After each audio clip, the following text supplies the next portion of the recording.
You ask Tiger to solve. This deals with linear equations with one unknown. The final result is x equals -2/3. Let's solve it step by step. Simplify the expression. Group like terms. Simplify the arithmetic. Group all constants on the right side of the equation. Subtract 2 from both sides.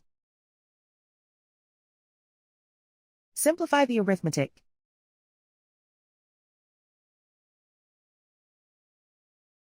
Isolate the x. Divide both sides by 3. Simplify the fraction.